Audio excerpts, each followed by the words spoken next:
My fellow Americans, this evening I'm speaking to you from the Square office about a subject of utmost importance, the decline in the sale of books in this great country of ours.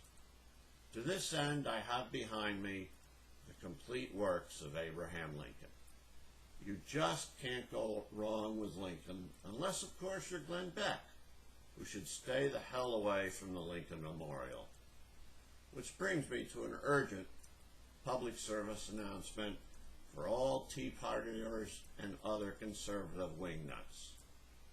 Unless you consider a sharp increase in blood pressure to be the sign of healthy aerobic exercise, I suggest you turn to Fox News right now before it's too late. But I digress. I have before me my book entitled A Liberal Mandate by Keith, middle initial D as in Democrat, Martin. In these difficult times, if you can only buy one book for the rest of the year,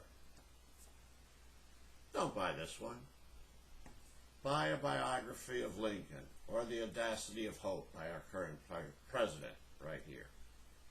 But if you are one of the lucky few who is in the market for 2 or more books, then A Liberal Mandate should be in your Amazon shopping cart. It is an original work that is insightful, thought-provoking, uncompromisingly left-wing, and at times extremely funny. A small volume packed with such big, bold ideas that it needs a long subtitle. Reflections on our founding vision and rants on how we have failed to achieve it. If you don't believe me, then go to my website, liberalmandate.com, right here on the hat, and read the reviews. Unfortunately, you won't find a review from the mainstream media, because A Liberal Mandate is self-published, and these establishment folks are too important to stoop to the level of the self-published world. So by putting this book in your virtual online shopping cart, you're not only getting, as they say, a good read, but also striking a blow for freedom of the press. Did I mention that although the suggested retail price is a modest $10.95, Amazon is selling it for an even more modest $9.85, which means that if you buy 3 copies, you get free shipping. Is this a great country or what? Just the kind of deal that can get us out of our economic doldrums. So much for the commercial. Now, as we live in serious times, let me get serious. This nation only recently emerged from enduring a near ruinous, full-scale conservative assault on America's founding vision. With President Obama, we have an opportunity to once again return to our roots. But we must seize this occasion or it may be lost for decades to come.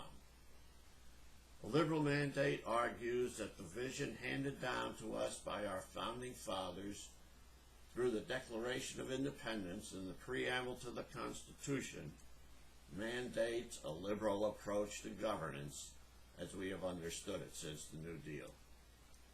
In the first 2 sentences of the Declaration, along with the preamble, the framers eloquently and profoundly describe what we could and should become. Without a vision, the people perish. No country in history has had a more inspiring vision, but we have been ignoring it, and the American dream has turned into a nightmare for far too many of us. Liberal Mandate is also personal, born out of my own sadness and anger, hope and despair, pride and embarrassment. In order to form a more perfect union, we will never fully realize the vision set out for us, but each generation has a moral obligation to more closely approximate it. This polemic, diatribe, rant, call it what you will, is my attempt to make a contribution to that obligation. Thank you, and God bless America.